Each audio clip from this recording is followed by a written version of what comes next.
मैंने बात करी 7 ऐसे स्टूडेंट्स से जिन्होंने कॉमर्स के अंदर 95% से ज्यादा स्कोर करा था। उन सभी स्टूडेंट ने कुछ ऐसी सीक्रेट टिप्स बताई जिनकी मदद से कोई भी स्टूडेंट अपनी प्रिपरेशन को बहुत नेक्स्ट लेवल तक लेके जा सकता है। उसके साथ साथ उन सभी टॉपर ने अपने नोट्स भी मुझे दिए, जिन नोट्स की मदद से मैंने आज कुछ ऐसे नोट्स बनाए हैं कॉमर्स के जो कि आप सबके लिए गेम चेंजिंग होने वाले हैं।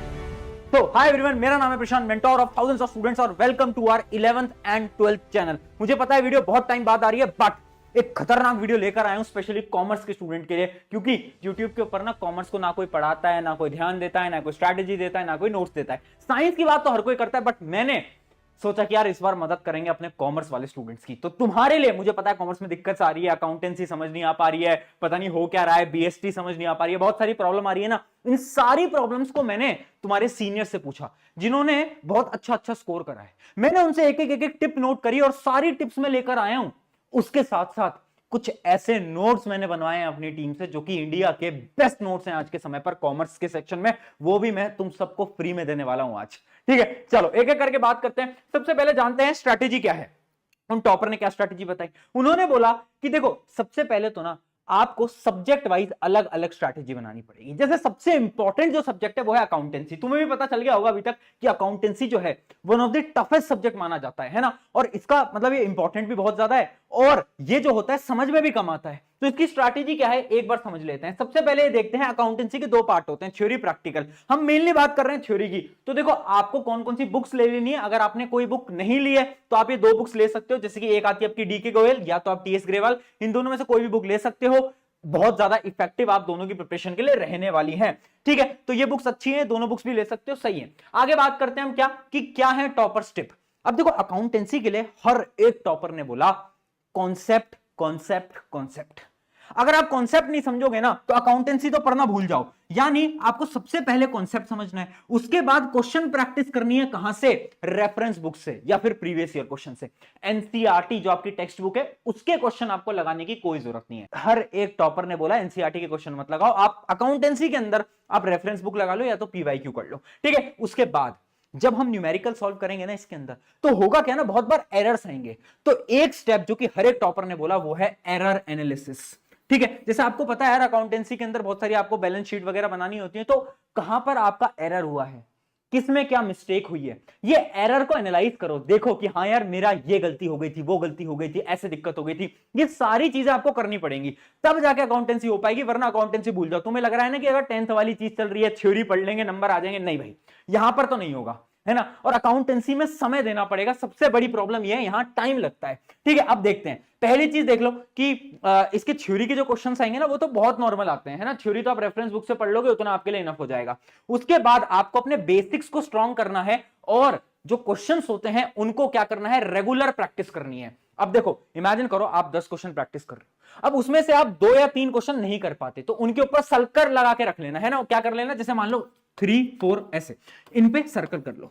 क्यों? क्योंकि जब आप बाद में रिवाइज करोगे ना तो आप प्रैक्टिस आपको यही क्वेश्चन करने हैं। क्यों? क्योंकि इनके अंदर आपके एरर्स हुए थे। जिन जिन क्वेश्चन के अंदर एरर हो रहे हैं वो आपको क्या करना है, बाद में वापस से प्रैक्टिस कर लेना है। अब एक की पॉइंट समझना, की पॉइंट यह है understanding the format and time management, और यह है सबसे इंपॉर्टेंट। क्यों? क्योंकि हर एक टॉपर ने बोला कि देखो अकाउंटेंसी के क्वेश्चन हो जाते हैं, ज्यादा प्रैक्टिस करते हैं तो, बट एग्जाम में दिक्कत क्या आएगी ना, टाइम नहीं मिलेगा, पेपर छूट जाता है। क्यों? क्योंकि थोड़ा लेंदी होता है कैलकुलेशन वगैरह। तो इस वजह से आपको क्या करना है, अपने टाइम मैनेजमेंट पे आज से काम करना है। कैसे काम करोगे?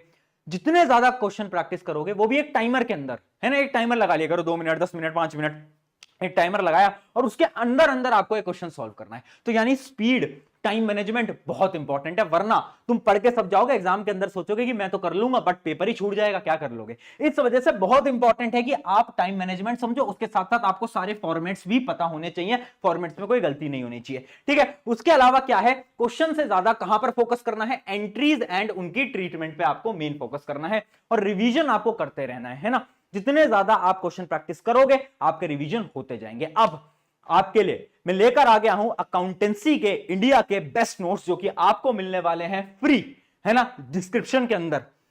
ये नोट्स में आपको थोड़ी बहुत झलक अभी दिखा देता हूं, है ना। ये हमारा प्यारा सा उसका फ्रंट पेज है। उसके बाद जैसे कि आप देख सकते हो हमने सारे जो आपके पॉइंट्स होते हैं, डेफिनेशंस होते हैं, वो सारे पॉइंट्स इसके अंदर लिख रखे हैं कि भाई सेल्स बुक का फॉर्मेट क्या होता है। ये जो फॉर्मेट्स होते हैं ना जिनके बारे में बता रहा था, ये बहुत इंपॉर्टेंट होते हैं। फॉर्मेट्स ध्यान से समझ के जाना, क्योंकि एग्जाम में आएंगे तो यही सारी चीजें, है ना। परचेज रिटर्न बुक क्या होती है, ये सारी चीजें क्या है ना, ये आपकी डेली लाइफ के अंदर होती है ना। और अगर आपको सीए करना है ना, अगर आप सीए फाउंडेशन का एग्जाम दोगे तो ये अकाउंटेंसी आज ही समझ लो, क्योंकि आगे जाकर तो और ज्यादा काम आएगा। इस वजह से अकाउंट्स पे आपको बहुत ज्यादा फोकस लगाना है। थ्योरी से ज्यादा जो क्वेश्चन होते हैं उन पे आपको ज्यादा फोकस रहना है। एक चीज और मैं बता देता हूं, अकाउंट्स के लिए आप 2 नोटबुक बना लेना। एक नोटबुक होगी आपकी थ्योरी वाली, है ना, जिसके अंदर आप थ्योरी लिख रहे हो, यानी जो कि मैंने आपको नोट्स दे दिए। उसके साथ साथ आपको एक नोटबुक बनानी है पतली सी, किसके लिए, क्वेश्चंस के लिए। किसके लिए, क्वेश्चंस के लिए। उसमें आप क्या करोगे, जितने भी आप एंट्रीज वगैरह कर रहे हो पूरी उस कॉपी के अंदर आपको करना है, उस नोटबुक के अंदर करना है, ताकि कोई एरर आता है तो आप ढूंढ के चेक कर पाओ, ठीक है।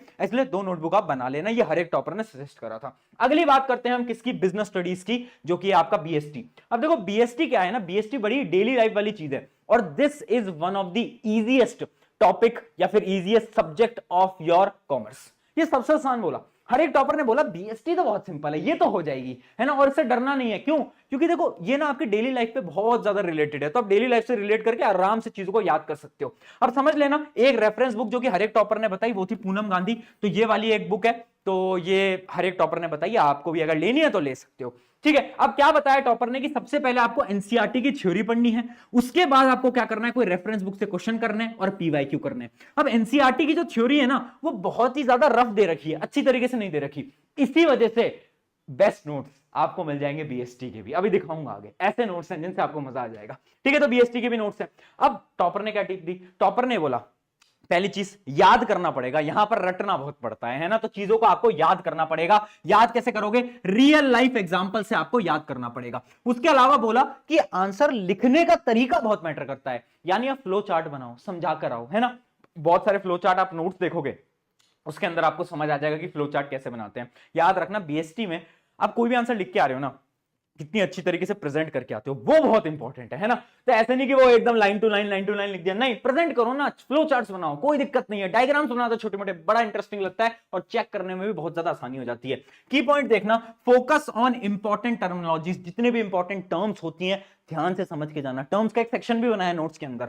उसके अलावा क्या है, आंसर लिखने का तरीका, जो कि मैं आपको ऑलरेडी बता चुका हूं। उसके बाद बीएसटी ना लोग भूल बहुत जल्दी जाते हैं ना, मैंने बहुत देखा है, बच्चे भूल बहुत रहे हैं। तो करना क्या है, आपको वीकली रिवीजन का एक शेड्यूल बना लेना है कि ठीक है यार वीकली मैं कर लूंगा, है ना।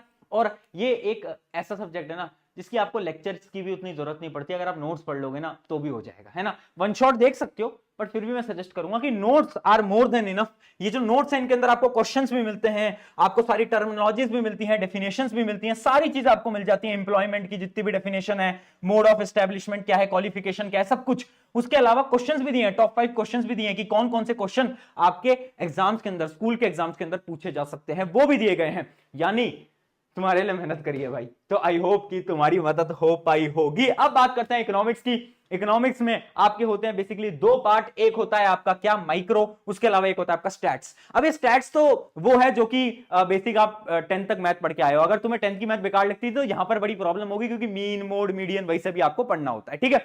बट इकोनॉमिक्स जो है, माइक्रो इकोनॉमिक्स इज इंपॉर्टेंट, ठीक है। फ्यूचर में जाकर भी आपके बहुत ज्यादा ये काम आने वाली है। बुक्स आपको मैं सजेस्ट कर देता हूं, टीआर जैन या फिर संदीप गर्ग, ठीक है। ये बुक्स कुछ मैंने सजेस्ट कर दी। अब पढ़ना कैसे है, सबसे पहला आपको काम करना है reading and understanding the concept. मैं यहां पर आपको सजेस्ट करूंगा, जो कि टॉपर्स ने भी सजेस्ट करा, या तो रेफरेंस बुक से पढ़ लो या फिर आपको वन शॉट वीडियो देख लेना। क्यों देख लेना वन शॉट वीडियो, क्योंकि भाई इकोनॉमिक्स में डायरेक्ट सवाल नहीं आते। अगर तुमने अभी तक टेस्ट दिए तुम्हें समझ आ गया होगा, डायरेक्ट सवाल नहीं आ रहे हैं, घुमाकर सवाल पूछे जाते हैं। यानी concept understanding is the most important. अगर तुम रट के जा रहे हो कुछ नहीं हो पाएगा, इकोनॉमिक्स भूल जाना। बीएसटी में रटो काम हो जाएगा, बट इकोनॉमिक्स में नहीं होगा। यहां पर आपको क्या करना पड़ेगा, दिमाग लगाना पड़ेगा। इस वजह से बोल रहा हूं, कॉन्सेप्ट याद करने हैं, कॉन्सेप्ट समझना है, उसके बाद जाकर क्वेश्चन प्रैक्टिस करना है। और सबसे इंपॉर्टेंट क्वेश्चन प्रैक्टिस पता है कहां से करना है, एनसीईआरटी। हर एक टॉपर ने बोला एनसीईआरटी के हर एक क्वेश्चन कर लेना, किसके अंदर, इकोनॉमिक्स के अंदर, ठीक है। हर एक क्वेश्चन कर लेना, याद रखना concept understanding is the most important. वो आपको पता ही है, डायरेक्ट क्वेश्चन आपको नहीं मिलने वाले, बड़े घुमा फिरा के मिलेंगे। उसके अलावा एनसीईआरटी की बुक के क्वेश्चन कर लेना। अगला पॉइंट, फॉर्मूलाज एंड कैलकुलेशन पर ध्यान दो, है ना। जो भी छोटे मोटे फॉर्मूलाज है उनकी कैलकुलेशन वगैरह पे ध्यान देना है, कुछ भी सिली मिस्टेक मत करना, है ना। और सबसे इंपॉर्टेंट इसमें कहना है यार, आप क्वेश्चन को इंटरप्ट कैसे कर पाते हो। जैसे कि मान लो क्वेश्चन आया आपके पेपर के अंदर, उसको 2-3 बार रीड करना, समझना वो क्या पूछना चाह रहा है ना। जल्दीबाजी मत करना, क्योंकि question are not direct question नहीं आएंगे कि हाँ एक लाइन लिखी होगी उसका आंसर लिख दोगे, नहीं, उतने सिंपल नहीं होंगे, थोड़ा सा दिमाग लगाना पड़ता है, ठीक है। अंडरस्टैंडिंग द ग्राफिकल रिप्रेजेंटेशन बहुत ज्यादा इंपॉर्टेंट, क्योंकि होता क्या है ना, ग्राफिकल रिप्रेजेंटेशन को हम स्किप कर देते हैं। जैसे कि मैं आपको एग्जांपल दिखाता हूं, ये हमारे इकोनॉमिक के भी आपके लिए नोट्स हैं, तो ये भी बना दिए, माइक्रो इकोनॉमिक्स के भी नोट्स हमने बना दिए हैं, सारी चीजें आपके लिए ऑलरेडी हैं, लिंक डिस्क्रिप्शन में है। जैसे कि यहां पर आप देखोगे तो हमने यहां पर डेफिनेशंस वगैरह तो लिखी है, बट देखो जैसे कि ये है कि परफेक्ट कंपटीशन का क्या ग्राफ होता है, तो ये जो ग्राफ्स है ना, ये भी इंपॉर्टेंट है। इन ग्राफ से आप क्या क्या एनालाइज कर पाते हो, ये भी इंपॉर्टेंट है। तो इस वजह से ग्राफ्स जरूर समझ के जाना, graphical representation is the most important topic. इसमें से सवाल आता ही आता है, हर बार का है, ठीक है। तो ये सारी चीजें आपके लिए हमने बना दी हैं, ये थी आपकी ओवरऑल स्ट्रैटेजी। अब इस प्रकार के कुछ आपके नोट्स वगैरह दिख जाएंगे, नोट्स अभी मैं दिखाता हूं, बट एक फाइनल टिप दूंगा, उसके बाद इस वीडियो को एंड करूंगा। फाइनल टिप्स ये है, relate to the real life. जितना ज्यादा रियल लाइफ से रिलेट करोगे आसानी रहेगी, स्पेशली बीएसटी को जितना रिलेट कर सकते हो करो, बहुत अच्छे मार्क्स आएंगे। थोड़ा क्रिएटिव रहना, आंसर्स को अच्छी तरीके से लिख के आना। अगली चीज, अकाउंट्स रिक्वायर्ड डेली प्रैक्टिस। याद रखना, डेली का 1.5 घंटा 1.5 आवर अकाउंट्स को देना आज से शुरू कर दो, और 1.5 आवर क्या करो, 1.5 आवर क्या दो, इको प्लस बीएसटी, इन दोनों को 1.5 घंटे दो मिलाकर, और 1.5 घंटा अकेला दो किसको, अकाउंट्स को। क्यों? क्योंकि अकाउंट्स में टाइम लगेगा, अकाउंट्स आगे जाके भी काम आएगी, सीए फाउंडेशन में भी काम आएगी, तो प्लीज अकाउंट्स पे फोकस आज से लगा दो, ठीक है। टाइम मैनेज करना आज से स्टार्ट कर दो। बहुत हो गए हंसी खुशी में तुमने आगे पूरा टाइम निकाल दिया, बस अब टाइम आ गया है युद्ध का, एंड ये सारी चीजें आपके लिए बना दिए हैं, नोट्स आपके लिए बना दिए हैं। तो आई होप कि सारी चीजें आपको क्लियर हो गई होंगी। ये आपके जैसे बीएसटी वगैरह के नोट्स हैं, ये सारी चीजें आपके लिए बना दी हैं, तो जाओ यूटिलाइज करो और एग्जाम को फोड़ कराओ, ठीक है। अगली वीडियो किस टॉपिक पे चाहिए कमेंट में मुझे जरूर बताना, और अपने फ्रेंड्स के साथ जरूर शेयर करना, क्योंकि इन चीजों को बनाने में मेहनत लगती है, क्योंकि यूट्यूब पे आकर कॉमर्स के बच्चों के लिए स्पेशली लेकर आने में और लोग नहीं करते, बट मैं तुम्हारा अपना प्रशांत भैया, शुक्रिया।